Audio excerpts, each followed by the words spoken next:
Death Valley Days. The year was 1895. It was the great railroad building era in America. Settlers were pouring into the West, particularly into the brand new state of Montana, breaking its land for farming and fencing its open range with barbed wire. It was the beginning of the end for that West that had belonged to the cowboy, and the setting for a Wrangler's last ride.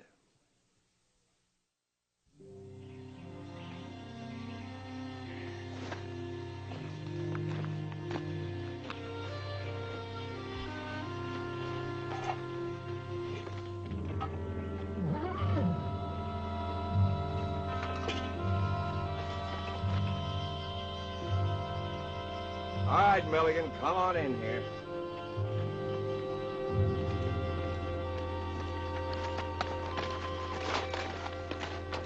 That sure ain't a very friendly way to greet a body. You came mighty close to getting yourself shot just now. Seems like you'd be glad to see me, bringing you supplies and all. Next time you come sneaking in here like that, I'm going to smoke you for sure. I wasn't sneaking. It's just the way I walk. What you fixing? Well, as long as you're here, you might as well eat. Help yourself. What's the news in town? Oh, same old thing. You know. No, I don't know. They don't deliver newspapers up here anymore. Well, Frank Cordonier got himself gored by a bull, run a horn through him, killed him, broke his glasses and everything. Oh, bunch of political fellas come out from Washington. They got a new plan. They're going to help the Blackfoot Indians. Yeah, I bet they'll help them, all right. Probably try to teach them how to eat straw. Oh, there's a lot of talk in town. A lot of people come out from Ohio. They're farmers. They're going to settle up north of town there where Ed Hanson's been running his cows. Sodbusters, huh? Well, this old country's getting too crowded, if you ask me. Sure is. Oh, hey.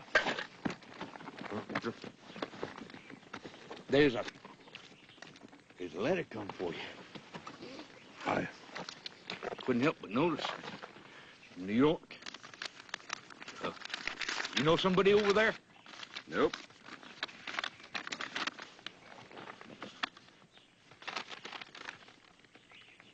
What does it say? Well, for one thing, it says you're taking over my job right now. You can't do that. I got 60 head of horses here. I want you to keep them on pasture for another 3 weeks, then push them down to ranch headquarters. But you're going to get yourself fired. You can't fire me. I just quit.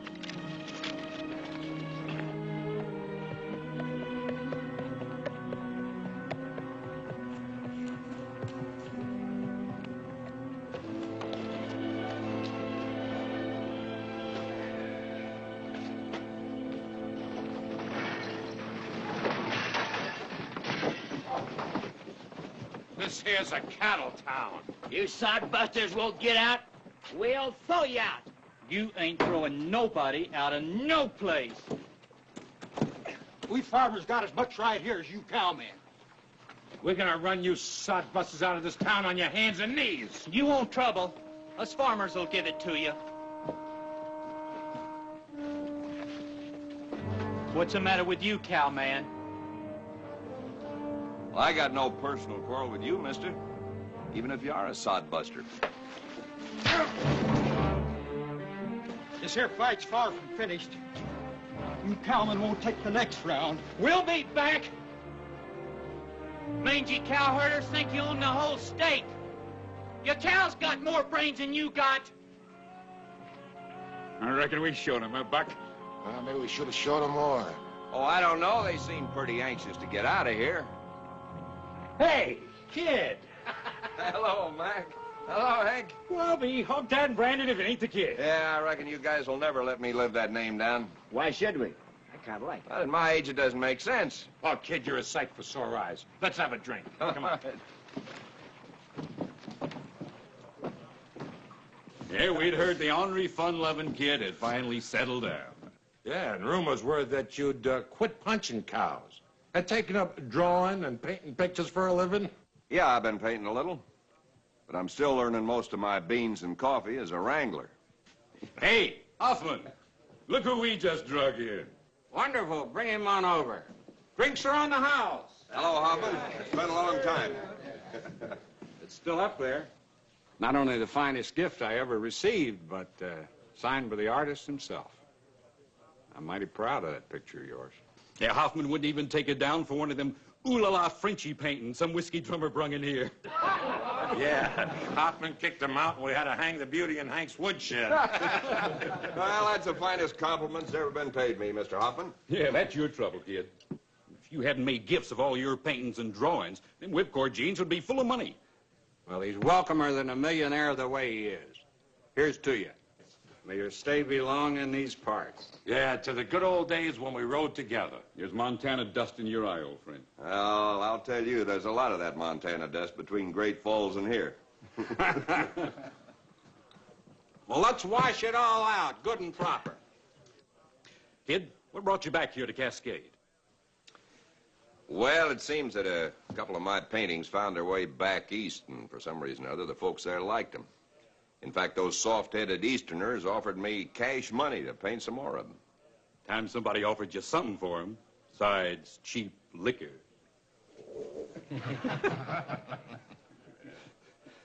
You fellas know what a maverick I've always been, bouncing around from one noisy cow camp to another. Anyway, I decided I needed some peace and quiet. That's why I'm here. Mister, you're gonna find little peace and quiet around Cascade. What with the sodbusters causing trouble? I don't think our trails have ever crossed. But if any of my old cow-punching buddies are having trouble with the sodbusters, I don't mind cutting myself a slice of it, painting or no painting. Hoffman, pour another round. This time it's on me. Keep your money in your pocket. It's no good in here. Hey. Kid, with you along, we could sure show them sodbusters a thing or two. We've handled a lot worse than sodbusters in our day, right, Hank?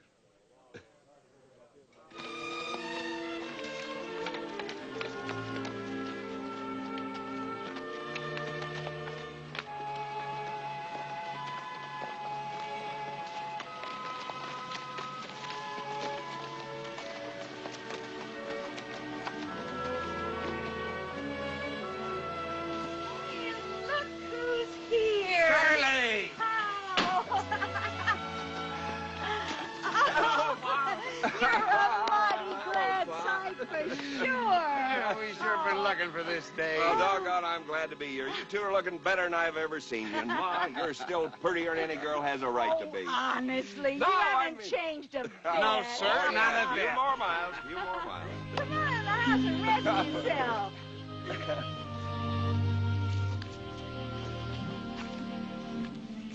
Nancy, here he is.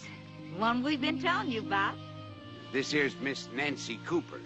We knew her and her folks years ago, way back in Kentucky. Of course, she's grown up some since then. Oh, Pa.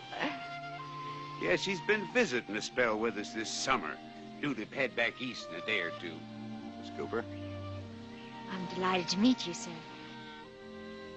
Supper's almost ready. Just give you time enough to wash up. Thank you.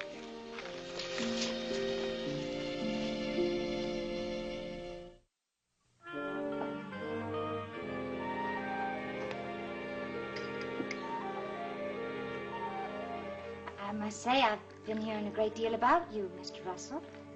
Not all bad, I hope. No, not all.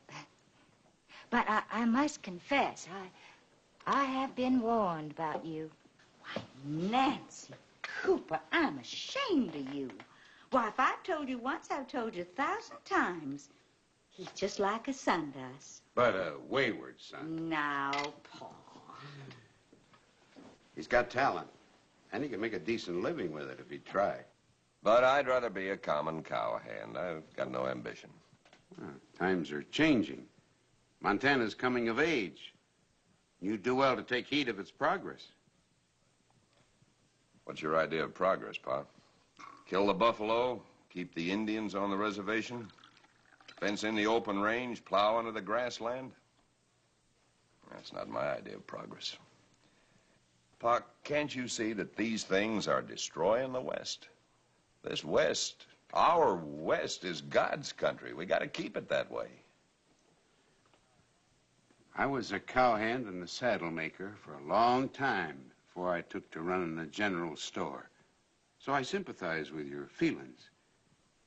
But I don't hold with those of your friends who are always trying to stir up trouble with sodbusters.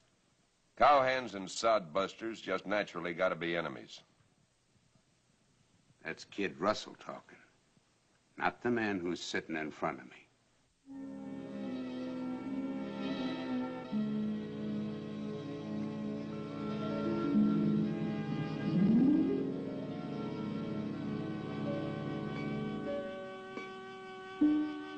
I painted it for Ma and Pa a few years back on their silver anniversary. It's beautiful. And the technique is excellent. But the real power of your work doesn't reside in technique. It resides in the fact that you feel to the very depths of your being that an era is dying and that it means something to each of us. I don't recall anybody ever saying it just that way before. I mean, nobody really understood my feelings. There is much love in you, Mr. Russell. For the West you've known. For its high, shining mountains and rolling prairies and people of towering strength. But I fear there is also much bitterness in you. And that bitterness could become stronger than your love.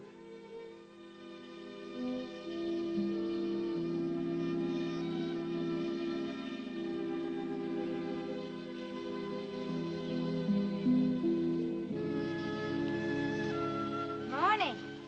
Morning. I've been knocking on the bunkhouse door. I thought you were inside. No, not enough light. It's better out here. The sun makes the colors more real. I brought you some coffee. Oh, good. Thanks. Just put it right down here.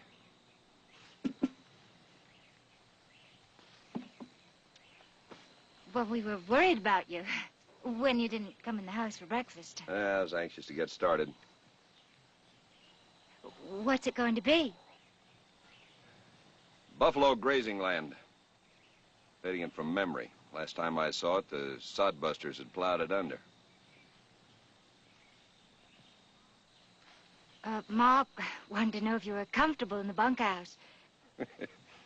Too comfortable for an old trail hand like me.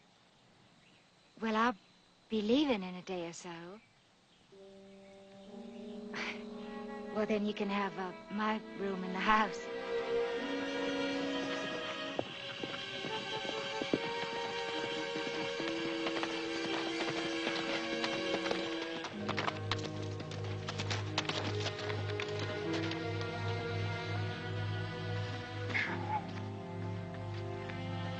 I'm sorry to bust in on you like this, kid, but we got new trouble.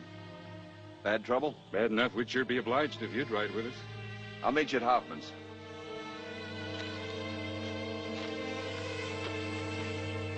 I'll hurry.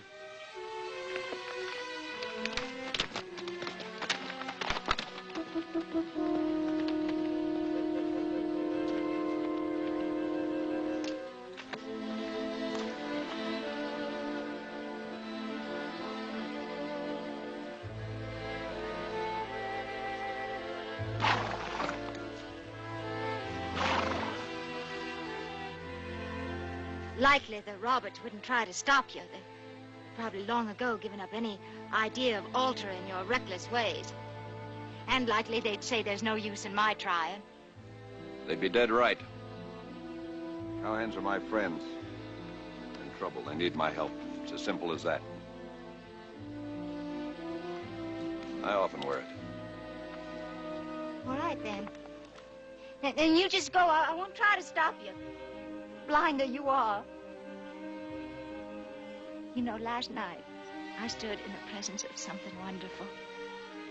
I saw the greatness of a man with a talent to keep alive a dying era. That man, he still exists, but only in a few scattered canvases. And after today, maybe that's all there'll ever be left of him. Sorry, Nancy. See you at supper.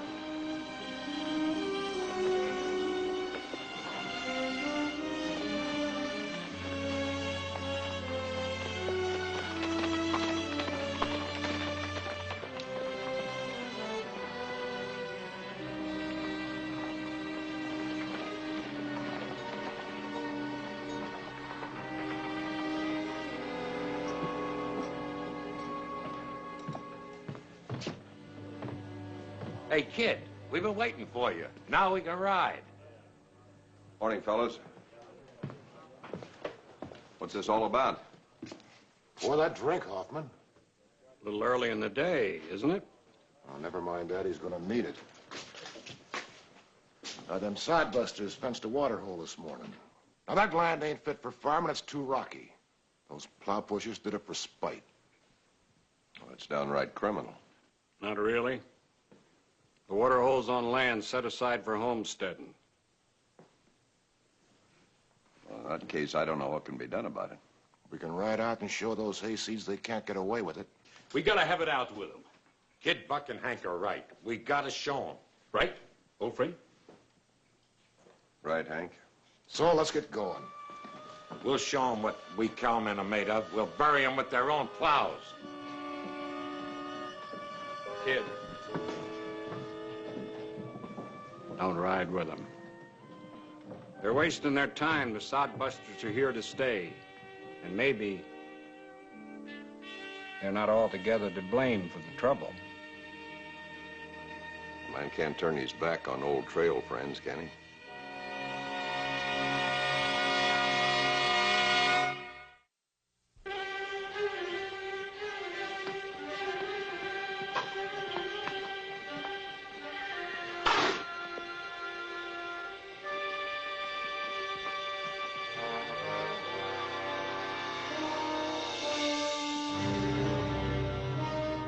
Pass them out.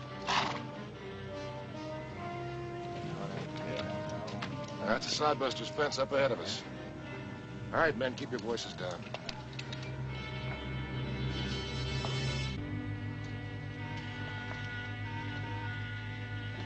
All right, let's go, man.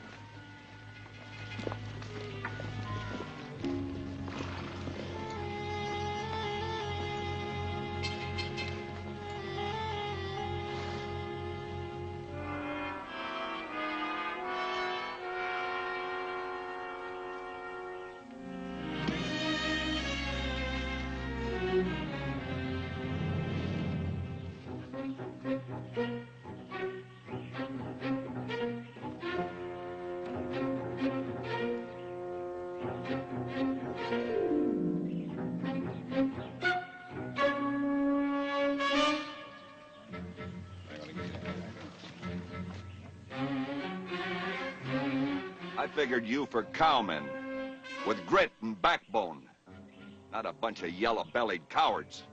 I figured we were going to have this out with the sodbusters face to face, otherwise I wouldn't have come. It looks like you're going to have it your way. Look for yourself. Sodbusters. Yeah. Now get a little closer. Throw a couple of shots into him. With them rifles, we can take care of him from here. Now, wait a minute. I'm not going to hold still for any low-down, cold-blooded bushwhacking, if that's what you got in mind. I'll never side in with the sodbusters, but it can't hurt us to talk things over with them. That is, if they're willing to talk. Now, there's only one yellowbelly here. And if he's scared, better get out of here while there's still time. I've ridden with every one of these other boys. They know whether I'm scared or not. That's a decision you're going to have to make for yourself.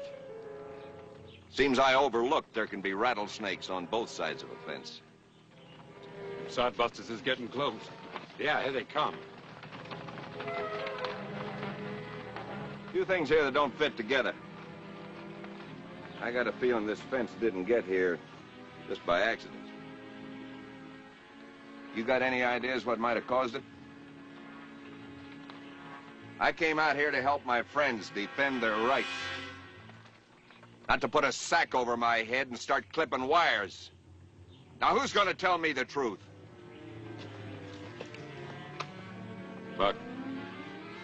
We caused this trouble the other day. We decided it'd be fun to run some cows over the sodbusters' crops. What you're saying is you pretty much invited the sodbusters to strike back. They didn't have any other choice, did they? Speaking for myself, I'm for making my peace with the sodbusters.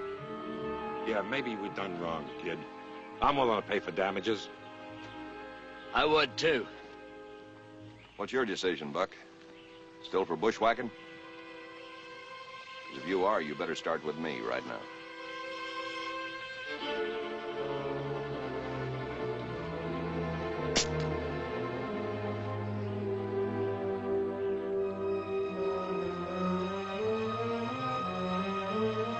You're all crazy. If you think I'm going to stand here and let these sodbusters blow my head off, you're loco. Better get rid of those flour sacks and wire cutters, boys. It'll make talking to these farmers a lot easier.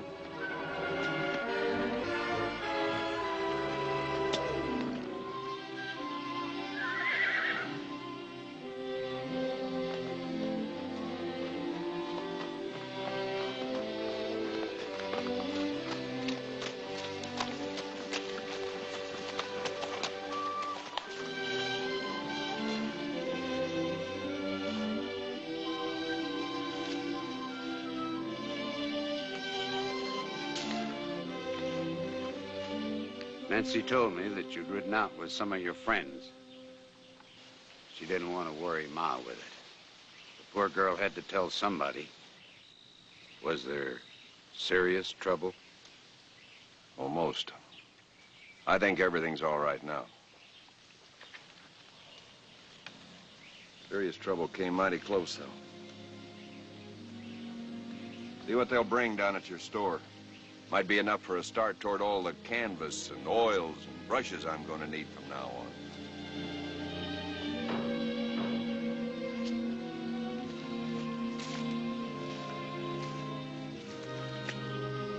You folks, excuse me.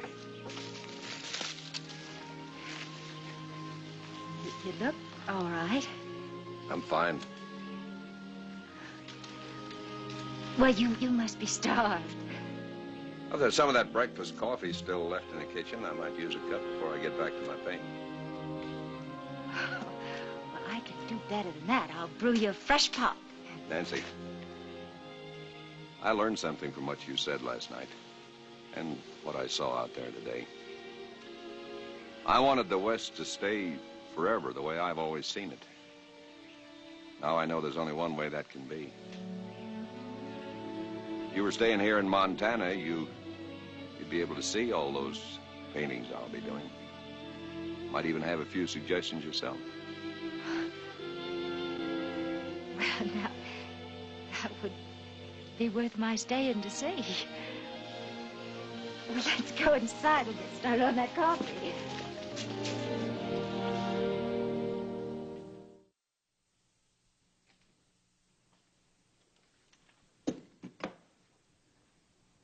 Nancy Cooper stayed in Montana, and the cowhand kept his word and stayed at his easel. Less than a year later, in the Roberts home in Cascade, Nancy and Russell were married. For better than a quarter of a century thereafter, in more than 1,200 oils and watercolors, and many more pen and ink sketches, as well as several works of sculpture, America's great cowboy artist, Charles Marion Russell, captured for all times in matchless portrayal the West he had known and loved.